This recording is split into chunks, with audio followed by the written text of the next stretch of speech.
الحمد للہ رب العالمین والصلاة والسلام علی اشرف الانبیاء والمرسلین وعلی آلہ وصحبہ اجمعین اما بعد۔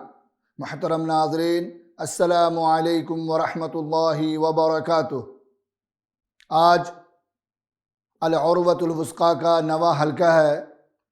اس حلقے میں ایمانی شجرہ کے چھٹے اصل جو کہ اچھی بری تقدیر پہ ایمان لانا ہے، ہم اس پہ گفتگو کریں گے۔ ناظرین گرامی، تقدیر پہ ایمان لانا ایمان کا رکن ہے، جیسا کہ جبریل علیہ السلام نے نبی کریم صلی اللہ علیہ وسلم سے فرمایا جب وہ انسانی شکل میں نبی کریم صلی اللہ علیہ وسلم کے پاس تشریف لائے اور اسلام، ایمان، اخلاص کے بارے میں جب اور بھی دوسرے عقائد کے بارے میں سوالات کیے تو آپ صلی اللہ علیہ وسلم نے ایمان کے بارے میں، ایمان کے جواب میں آپ نے فرمایا الایمان ان تؤمن باللہ وملائکتہ وکتبہ ورسلہ وبالیوم الآخر وبالقدر خیرہ وشرہ۔ ایمان یہ ہے کہ تم اللہ پہ ایمان لاؤ اور اس کے فرشتوں پہ ایمان لاؤ اور اس کی کتابوں پہ ایمان لاؤ اور رسولوں پہ ایمان لاؤ اور آخرت کے دن پہ ایمان لاؤ اور اچھی بری تقدیر پہ ایمان لاؤ۔ یہ حدیث صحیح مسلم میں ہے، یہ بہت مشہور حدیث ہے۔ اس حدیث میں ایمان کے ارکان کے بارے میں بتایا گیا، جس کے آخری میں جو چھٹا رکن ہے، جو چھٹی بات ہے، جو چھٹا اصل ہے، وہ ہے اچھی بری تقدیر پہ ایمان لانا، جو کہ ہمارے اس حلقے کا موضوع ہے۔ ایک اور حدیث میں صحیح مسلم کی روایت ہے کہ نبی کریم صلی اللہ علیہ وسلم نے فرمایا کل شیء بقدر حتی العجز والکیس۔ ہر چیز مقدر ہے، اللہ تعالیٰ کی طرف سے ہر چیز مقدر ہے، یہاں تک کہ آپ کا عاجز ہونا یا آپ کا چست ہونا۔ عجز سے مراد اعمال کی ادائیگی میں سستی برتنا ہے، اور الکیس سے مراد امور میں چستی اور ذہانت ہے۔ حدیث کا مطلب یہ ہے کہ اگر کوئی کام کرنے میں آپ کوئی کوتاہی برتتے ہیں تو کوتاہی اس کے لیے مقدر ہے، آپ کے لیے مقدر ہے، اور اگر آپ کسی کام میں کوئی چستی اور ذہانت برتتے ہیں یا کسی کام کو چستی اور ذہانت سے کرتے ہیں، انجام دیتے ہیں، تو یہ چستی اور ذہانت آپ کے لیے مقدر ہے۔ اللہ تعالیٰ کا ارشاد ہے اِنَّا كُلَّ شَيْءٍ خَلَقْنَاهُ بِقَدَر۔ ہم نے ہر چیز ایک تقدیر کے ساتھ پیدا کیا ہے، اور جب تقدیر پہ ایمان لانا ایمان کا ایک رکن ہے تو اس کا انکار کرنے والا کافر ہے۔ نبی کریم صلی اللہ علیہ وسلم نے ارشاد فرمایا لا يؤمن احدكم حتى يؤمن باربع يشهد ان لا اله الا الله واني محمد رسول الله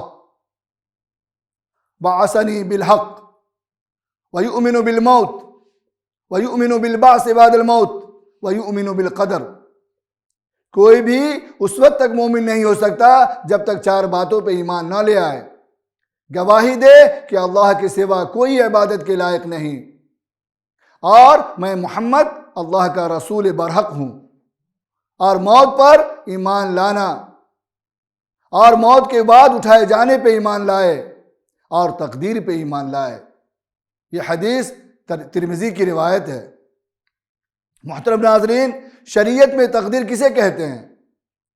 تقدیر کہتے ہیں کہ اللہ تعالیٰ کو پہلے ہی سے علم ہے، اللہ تعالیٰ نے تمام چیزوں کا علم اللہ تعالیٰ کو پہلے ہی سے ہے، اور اللہ تعالیٰ نے ہر چیزوں کو مقدر کر رکھا ہے کہ وہ کس وقت میں، کب، کس جگہ اور کس کیفیت سے واقع ہوں گی، اور یہ تمام چیزیں اللہ کی مشیت سے ہی ہوں گی، اسے ہی تقدیر کہتے ہیں۔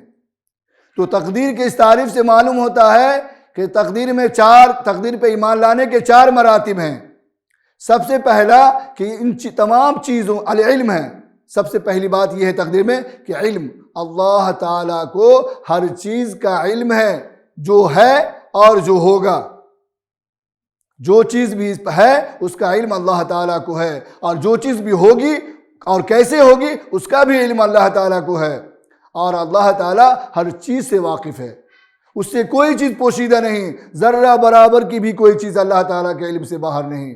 اللہ تعالیٰ کا ارشاد ہے، اللہ الذی خلق سبع سماوات ومن الارض مثلہن يتنزل الامر بينهن لتعلموا ان الله على كل شيء قدير وان الله قد احاط بكل شيء علما۔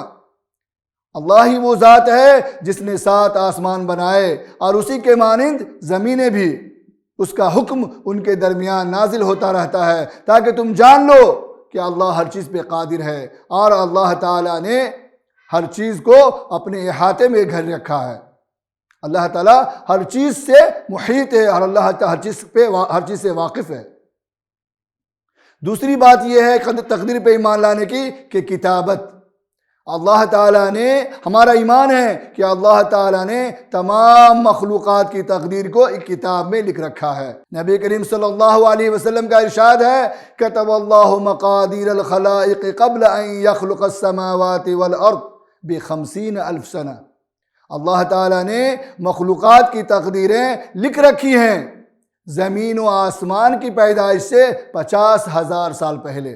یہ حدیث صحیح مسلم کی روایت ہے۔ تیسری بات یہ ہے تقدیر پہ ایمان لانے کی کہ مشیت، کہ جو کچھ بھی کائنات میں ہو رہا ہے وہ اللہ تعالیٰ کی مرضی سے ہو رہا ہے، کوئی بھی چیز اس کی مشیت کے بغیر نہیں ہو سکتا۔